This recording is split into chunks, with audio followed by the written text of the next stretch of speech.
également. Les formations vont continuer. On prend un petit café ensemble. J'avais pensé un moment de faire à Marseille, mais avec les problèmes de Mali, etc., trop compliqué. Donc je me suis dit que c'était une bonne occasion de venir voir celles et ceux qui se formaient à Paris pour avoir ce petit temps d'échange. En tout cas, merci beaucoup, parce que c'est du temps pris sur les familles, le temps privé, le repos. Donc c'est très important, parce que si on ne fait pas ça, on n'arrivera pas à créer une dynamique, à enclencher quelque chose. Et je pense que vraiment, ça en vaut la peine. Donc c'est votre énergie, votre mobilisation qui permettra de le faire. Et la bonne formation. Ça y est, pas pour leur connerie. C'est lancé, ça, comme ça. Je dois parler à tout le monde, là? Ouais. Bon, on va passer quelques moments avec tout le monde. Et puis, après, on prendra un café. C'est bon? Bonjour à toutes et tous. Je suis à Paris, là, avec toute une équipe qui est en train de se former pour la Grande Marche. Et je voulais vous dire un mot ce matin. Ça fait un peu plus d'un mois et demi qu'on a lancé En Marche, ce nouveau mouvement politique. Alors pourquoi? D'abord parce que je crois qu'on est tous et toutes convaincus que le pays est face à des défis qui sont nouveaux, qui sont en train de le bouleverser, des défis qu'on doit relever et que les partis classiques ne permettent pas, si je puis dire, totalement de résoudre. En tout cas, c'est ma conviction. Ils sont là, je ne nie pas leur place, je ne nie pas leur pertinence, il y a des clivages qu'on connaît, mais je pense qu'autour d'un projet qu'on doit construire pour le pays, on peut se regrouper et on peut construire en quelque sorte le camp du progrès. Parce que le premier défi, c'est celui du travail. On en parle depuis des années et on parle parfois simplement d'emploi. Le travail, c'est beaucoup plus. C'est la formation initiale, la formation continue, c'est la vie qu'on a au travail. Et donc, il y a un aspect aussi qualitatif, c'est comment on le paye, comment on le régule, comment on corrige les grands risques. Ensuite, c'est le problème des inégalités. Il y en a de plus en plus. Et ces injustices sont souvent intolérables. Et moi, je ne crois ni qu'il faut les laisser faire, qu'il faudrait considérer que c'est le marché, ni considérer qu'il faudrait, pour y répondre, empêcher certains de réussir. On est dans un monde ouvert, encore une fois, où tout avance très vite. Par contre, on doit traquer les rentes, là où elles créent des injustices profondes, et recréer, à chaque moment important de la vie, des opportunités plus égales, une égalité des chances. Ensuite, il y a la question de notre société, du rapport à l'autre, de ce qu'on appelle souvent l'identité. Et je crois en une société ouverte. Nous ne sommes ni une société multiculturelle, ni une société dont l'identité serait figée, prise dans sa culture historique. La France, c'est l'histoire d'une culture, de ses racines, mais en même temps, c'est une ambition d'universel.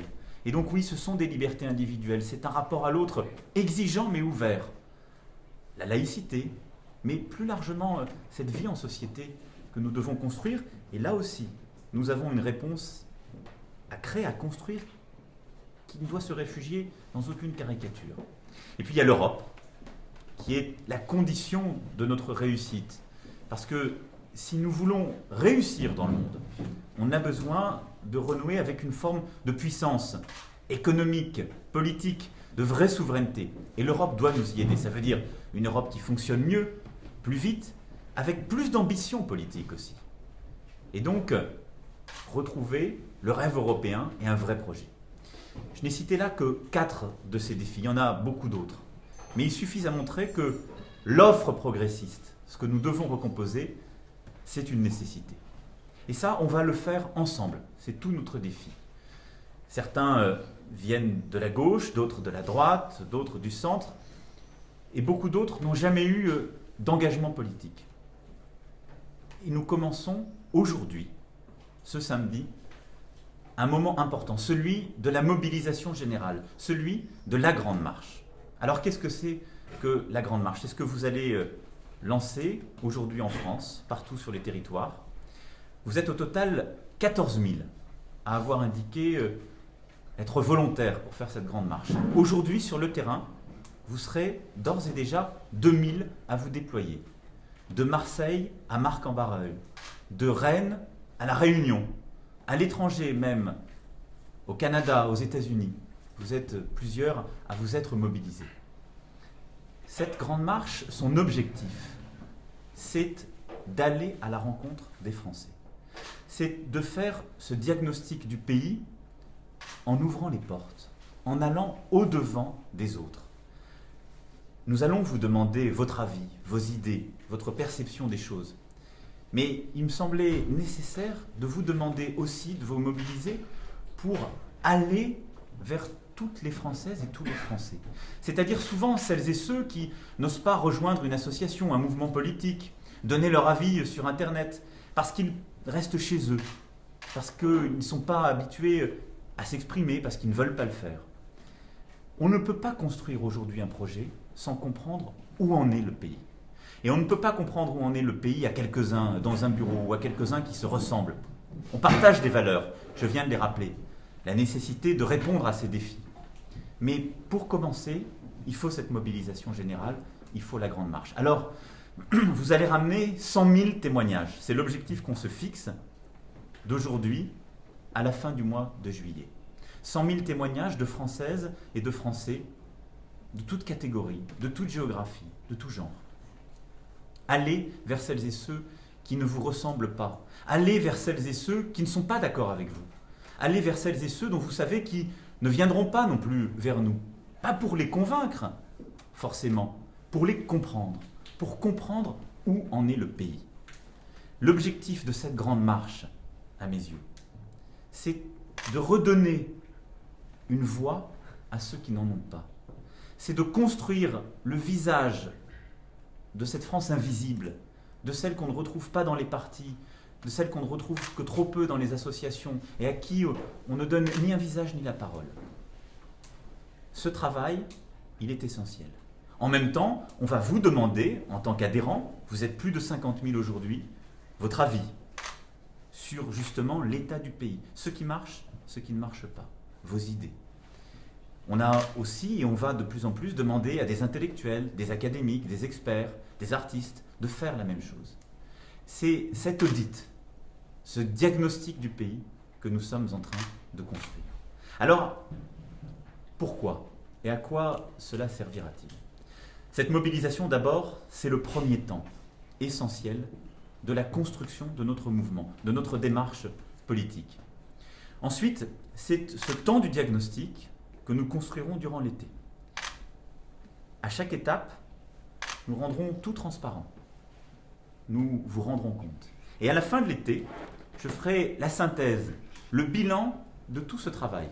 Celui que vous avez fait sur le terrain, ces témoignages, puis celui qui aura été construit, en transparence, de manière complète. Et ce sera ce bilan, ce diagnostic du pays, le socle sur lequel nous allons construire notre action.